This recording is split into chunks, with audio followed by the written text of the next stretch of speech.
Welcome, dear listeners. Today we will embark on a fascinating journey through human history to examine those moments when simple chance, insignificant coincidence, or even someone's mistake dramatically change the course of world history. We often think of history as something predetermined, logical, inevitable. But the truth is that many of the greatest events in our civilization occurred due to incredible coincidences.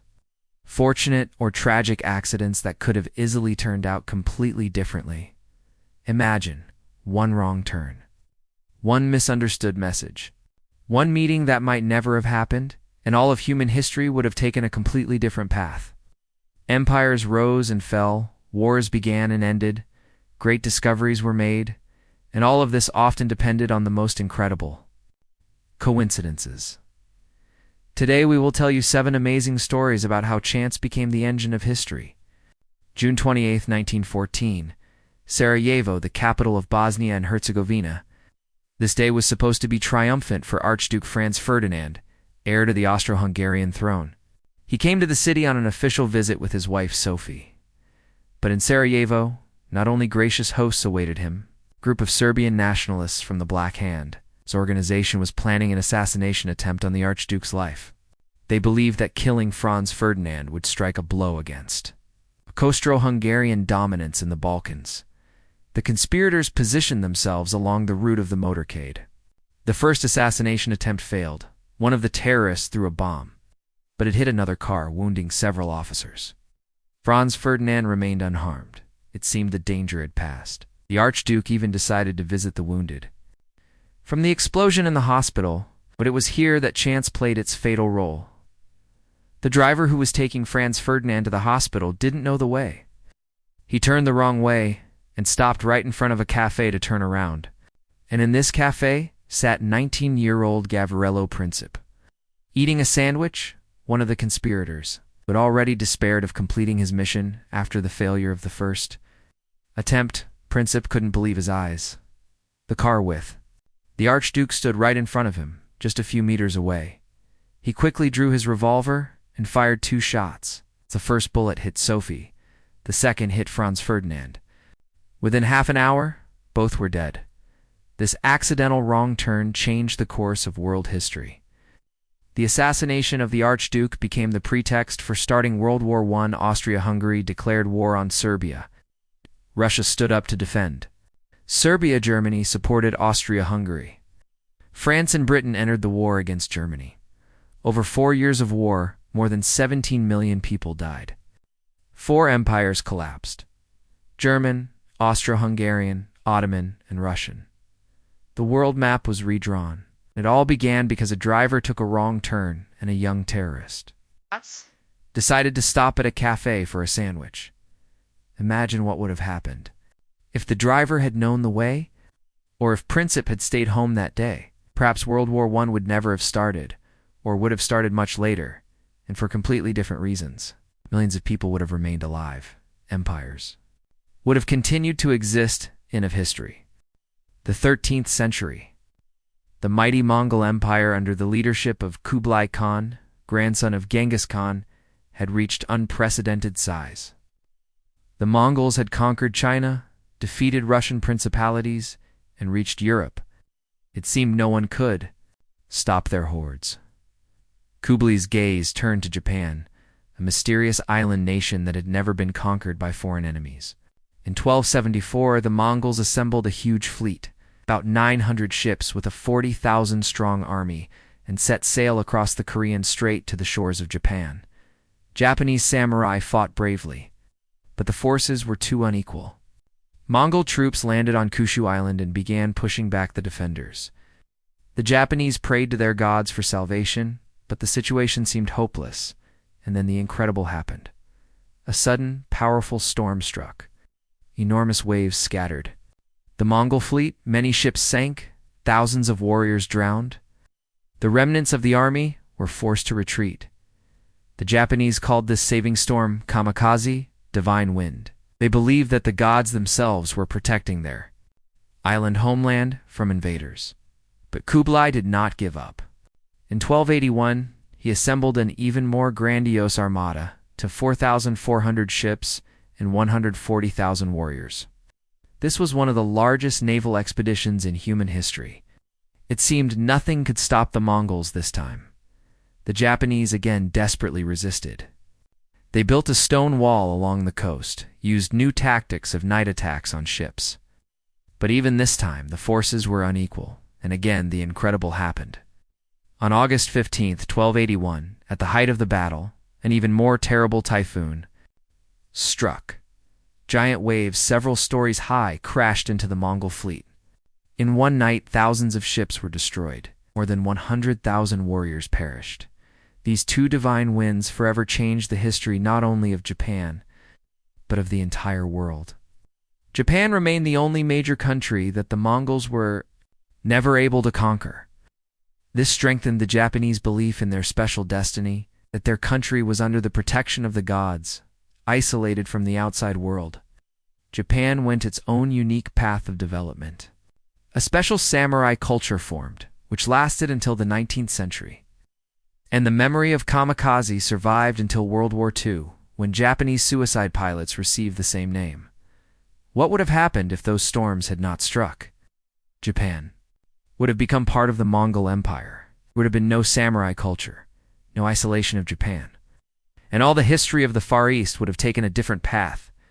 And perhaps the Mongol Empire itself, reinforced by Japan's resources, would have lasted much longer. If Cleopatra's nose had been shorter, the entire history of the world would have changed. This phrase is attributed to French philosopher Blaise Pascal. And in this playful phrase lies a deep truth about how one woman's personal attractiveness influenced the fate of the greatest empire in history. 48 BC Rome is torn by civil wars. Julius Caesar pursues his rival Pompey, who flees to Egypt for help. But Egyptian courtiers kill Pompey, hoping to earn Caesar's favor. Caesar arrives in Alexandria and meets the young Queen Cleopatra VII. She is only 21 years old. She is already known for her intelligence, education, and of course beauty. According to legend, she secretly entered Caesar's presence wrapped in a carpet. The meeting of these two outstanding personalities changed the course of history. Caesar, who was already over 50, fell in love with the young queen. Their romance was not just a personal affair, it was a political alliance between Rome and Egypt, between West and East. Caesar stayed in Egypt much longer than planned. He helped Cleopatra strengthen her position on the throne by suppressing her brothers. Rebellion. They had a son, Caesarion. It seemed a new dynasty was being born that would unite Roman military might with Egyptian wealth. But fate decided otherwise. In 44 BC, Caesar was killed by conspirators in Rome. Cleopatra lost her powerful patron, but she did not give up. A few years later, she seduced Mark Antony, one of Caesar's heirs to power. Their romance became even more passionate and destructive. Antony left his Roman wife and began living with Cleopatra as with a queen. This caused outrage in Rome. Octavian, the future Emperor Augustus, skillfully used this scandal for his political purposes. He declared war not on Antony, but on Cleopatra, presenting the matter as if the Egyptian queen wanted to enslave Rome. The decisive battle took place at Actium in 31 BC. At the most critical moment of the battle, Cleopatra suddenly turned her ships and left the battlefield. Antony followed her, abandoning his army. This decision predetermined their defeat. A year later, Octavian entered Alexandria. Antony and Cleopatra committed suicide. Egypt became a Roman province. Caesarion was killed on Octavian's orders. This love story changed the map of the world. Egypt, which had been an independent Hellenistic kingdom for 3 centuries, lost its independence for centuries. Rome transformed from a republic into an empire under Augustus's rule. The era of Roman peace began, which lasted 2 centuries. But imagine what would have happened if Cleopatra had not been so beautiful, if she had not been able to charm either Caesar or Antony.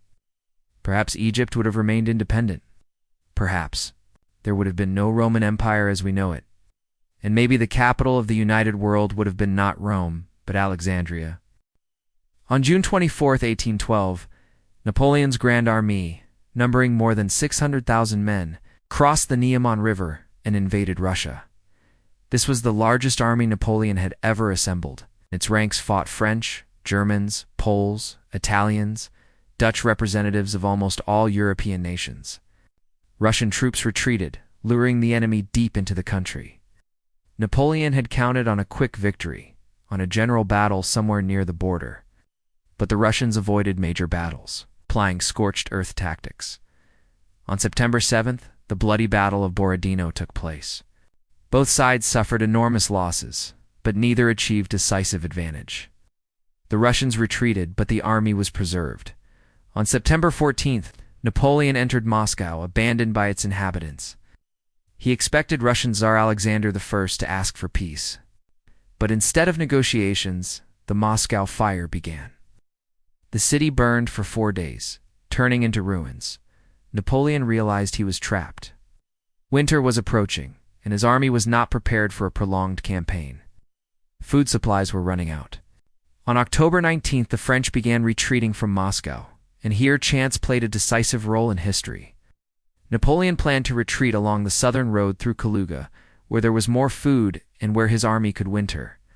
But after the Battle of Maloyar-Slavets, he made a fatal decision to retreat along the same Smolensk road by which he had come. This road had been devastated during the advance, villages burned, provisions consumed, and then an exceptionally early and harsh winter began. Already in November, frosts hit down to -30 degrees Celsius. But the decisive role was played not by frost, but by rain. In early November, as the army approached Smolensk, heavy rains began. Roads turned into impassable swamps. Artillery and supply trains got stuck in mud. Soldiers, soaked to the skin, spent nights in the open, and then the rain turned to snow which fell on wet ground. An icy crust formed. Horses could not walk on the slippery road. Wagons overturned. The army stretched for dozens of kilometers. It was at this moment that Russian troops and partisans became active. They attacked the stretched columns, captured stragglers, destroyed supply trains. Every day, Napoleon's army lost thousands of men. The crossing of the Berezina River turned into a catastrophe. Due to a thaw, the ice was unreliable. Many wagons fell through. Thousands of people drowned in the icy water of the 600,000 strong army. Only about 30,000 combat-ready soldiers crossed the Russian border. Napoleon lost almost his entire army not in battles, but due to hunger, cold, and bad roads. This catastrophe marked the beginning of Napoleon's downfall. Already in 1813, all of Europe rose against him. In 1814, the Allies entered Paris, and Napoleon abdicated. What would have happened if there had been no torrential rains in November 1812? If Napoleon had been able to organize an orderly withdrawal of his army, perhaps he could have preserved a significant part of his troops, wintered in Smolensk or Minsk, and begun a new offensive in spring. Perhaps the Russian Empire would have been conquered, and all 19th century history would have taken a different path. January 1917. World War I had been raging for 3 years. The United States still maintained neutrality. Although President Woodrow Wilson was increasingly inclined toward entering the war on the side of the Entente in Germany, he understood that the war was dragging on and sought ways for quick victory. Foreign Minister Arthur Zimmerman developed a daring plan to attract Mexico as an ally against the USA. On January 16, 1917, Zimmerman sent a secret telegram to the German ambassador in Mexico. It contained a proposal to the Mexican government. If the USA entered the war against Germany, then Mexico should attack the USA from the south. As a reward, Germany promised to help Mexico regain the territories of Texas, Mexico, and Arizona, lost in the 19th century. The telegram was encrypted and sent via transatlantic cable. Zimmerman was confident that his message would remain secret. But he didn't know that British intelligence had long been intercepting and decrypting German diplomatic telegrams. British cryptographers from the famous Room 40 were able to decrypt the telegram. They faced a dilemma: how to use this information without revealing that they were breaking German codes. The British devised a clever plan. They organized an accidental theft of a copy of the telegram from the German consulate in Mexico, where it had been duplicated with a less secure cipher. This created the impression that the telegram had been intercepted in Mexico, not London. On March 1st, 1917, American newspapers published the text of the Zimmermann telegram. The American public was outraged. The idea that Germany was planning an alliance with Mexico against the USA and wanted to give Mexico American territories caused a storm of indignation.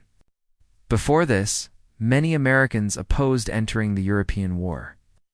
But the Zimmermann telegram changed public opinion. Now, the war appeared not as a distant European conflict, but as a direct threat to U.S. security. On April 6, 1917, the U.S. Congress declared war on Germany. America's entry into the war dramatically changed the balance of power. Fresh American troops, American resources, and American loans allowed the Entente to turn the tide of war. On November 11, 1918, Germany signed an armistice. The war ended with the defeat of the Central Powers. But the most amazing thing about this story is that the telegram might never have become public. Arthur Zimmermann could have simply denied its authenticity, as diplomats usually do. But he made an incredible mistake, he publicly confirmed, that he had indeed sent such a telegram. At a press conference on March 3, 1917, a journalist asked Zimmermann about the telegram. And instead of calling it a fake, the minister proudly declared, "I cannot deny it. It is true." This phrase decided the fate of the war. If Zimmermann had denied the telegram's authenticity, perhaps Americans would have doubted its genuineness. Perhaps the USA would not have entered the war, or would have entered much later. And thus the outcome of the war could have been completely different. An accidentally intercepted telegram, a minister's thoughtless admission changed the course of world history. Fleming was not particularly neat. His laboratory table was cluttered with petri dishes containing bacterial cultures. Colleagues often joked about his mésalliances. On September 3, 1928, Fleming returned from vacation and began sorting through the cultures that had accumulated during his absence. He was going to throw away most of the dishes, but one caught his attention. In the dish with Staphylococci, mold had grown, a common occurrence in a not-too-sterile laboratory. But around the mold, a zone had formed where bacteria had died. Any other researcher would have simply thrown away the spoiled culture. But Fleming became interested. He realized that the mold was secreting some substance that killed bacteria. This was mold of the genus Penicillium, ordinary bread mold. Fleming named the substance it secreted penicillin, but here begins the most amazing part. The appearance of this mold in Fleming's dish was the result of an incredible coincidence. First, mold spores entered the laboratory through a window, and the window faced a street where a laboratory studying fungal diseases was located. Penicillium spores literally flew from a neighboring building. Second, the dish with Staphylococci was left open, a result of Fleming's inattention. Third, unusually cool weather for summer prevailed in London those days.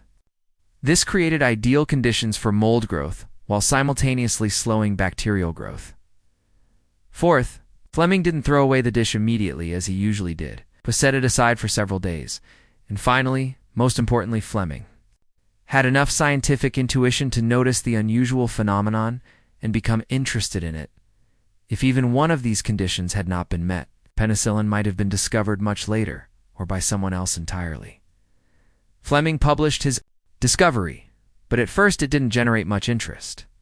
Only in the early 1940s, when World War II began, did a group of Oxford scientists, led by Howard Florey and Ernst Chain, manage to establish mass production of penicillin.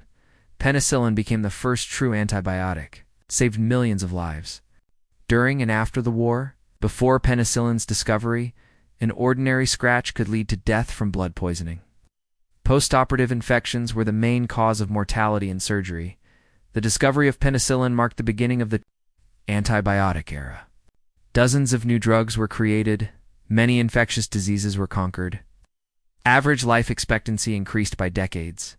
Imagine what would have happened if on that September day in 1928, Fleming had simply thrown away the mold-contaminated dish.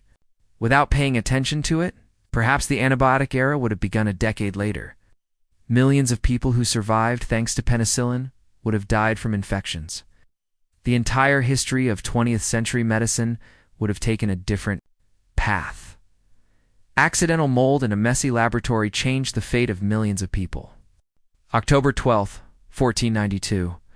After more than 2 months of sailing across an unknown ocean, Sailor Rodrigo de Triana, from the ship, Pinta shouted, "Land." Christopher Columbus had reached the shores of the New World. But the most amazing thing about this story is that Columbus set sail for a completely different destination than where he arrived. He was convinced he had discovered a sea route to India, and until the end of his life, never understood that he had found an unknown continent. The story of this greatest geographical discovery is full of coincidences and errors. It all began with incorrect calculations. Columbus studied the works of ancient geographers and concluded that the Earth was smaller than his contemporaries thought. He believed that from Europe to Asia by sea was only about 5,000 kilometers. In reality, the distance is 3 times greater. Moreover, Columbus was convinced that only ocean lay between Europe and Asia. He didn't suspect the existence of 2 entire continents, North and South America. These calculation errors played a decisive role. If Columbus had known the true distance to Asia, he would never have dared to make the voyage. Ships of that time could not travel 15,000 kilometers across open ocean without replenishing supplies. But that's not all. Columbus long could not find financing for his expedition. Portuguese experts rejected his project, considering his calculations erroneous. Spanish scholars also doubted his plans. Columbus's fortune was saved by chance. Queen Isabella of Castile had just completed the Reconquista, the liberation of Spain from the Moors, the fall of Granada in January 1492, freed up resources that could be directed to new enterprises. But even then, Columbus almost didn't get support. The Royal Commission again rejected his project. Columbus was already preparing to leave Spain when Queen, Isabella's confessor, convinced her to give the navigator one more chance. The Queen agreed to finance the expedition, but on very modest terms. Columbus received only 3 small ships and a crew of 90 men. If he had demanded more, he probably would have been refused, and here another accident played a role. Columbus originally planned to sail due west. The trade winds carried his ships slightly southwest. His deviation from course proved fatal. If Columbus had sailed strictly west, he would have reached the coast of North America, where survival would have been much more difficult. Instead, he reached the Bahamas. Then Cuba and Haiti islands with friendly natives and favorable climate. This allowed the expedition to replenish supplies and return to Spain with news of the discovery. But the most amazing thing is that Columbus never realized what he had actually discovered. He died in 1506, still convinced he had found the eastern shores of Asia. The continent was named not after him, but after another navigator, Amerigo Vespucci, who first realized that this was a new continent. Columbus's navigation error led to the greatest geographical discovery in history. The discovery of America changed the entire world.